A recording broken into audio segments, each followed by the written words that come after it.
बहुत सारे विदेशी पंडितों का मानना है प्राचीन भारतीयों को लिखना भी नहीं आता था।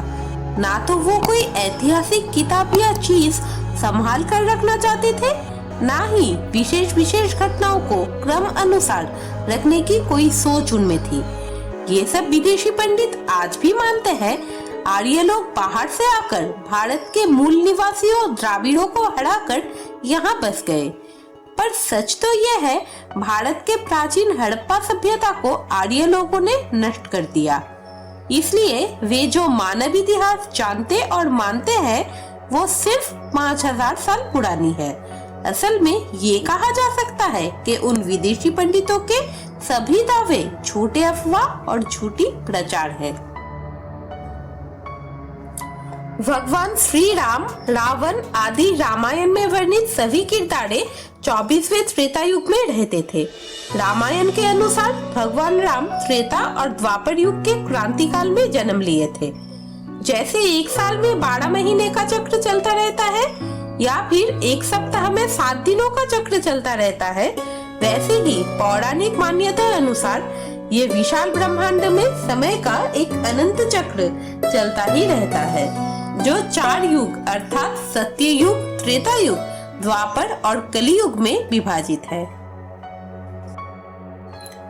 वर्तमान में कुछ विज्ञानियों ने एक साथ मिलकर प्लैनेटोरियम गोल्ड नाम की एक सॉफ्टवेयर बनाए हैं, जो आमतौर पर पृथ्वी से ग्रहों की दूरी और अवस्थान को मापने के लिए और चंद्र या सूर्य ग्रहण की भविष्यवाणी करने के लिए इस्तेमाल किया जाता है। और आजकल बहुत सही रिजल्ट्स देने के लिए इस सॉफ्टवेयर को कई सारे जरूरी काम के लिए भी इस्तेमाल किया जाता है।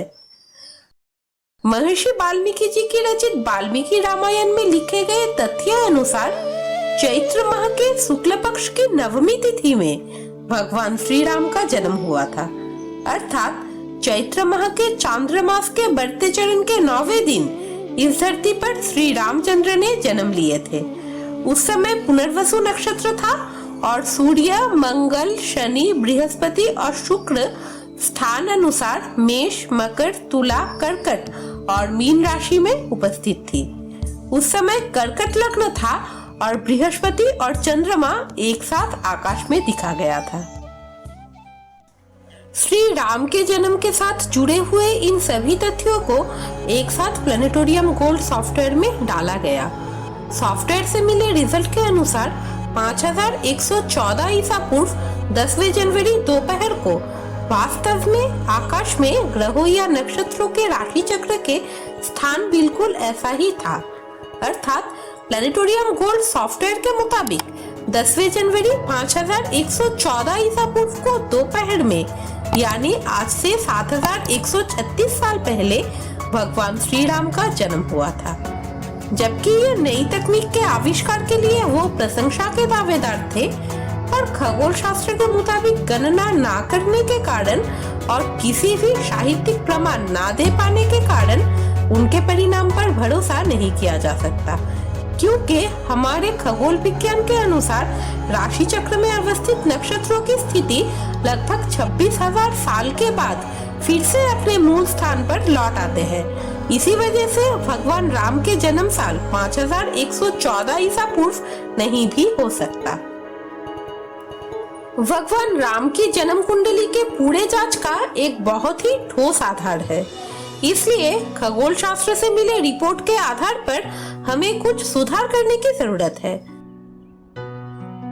वैज्ञानिक रिपोर्ट से पता चलता है एक निश्चित क्षण में भगवान राम के जन्म के समय वर्णित ग्रह विन्यास वास्तव में ही मौजूद थे और इसीलिए रामायण में वर्णित कई सारी ज्योतिषीय घटना काल्पनिक नहीं, बल्कि ये रामायण के सच होने का वास्तविक प्रमाण है।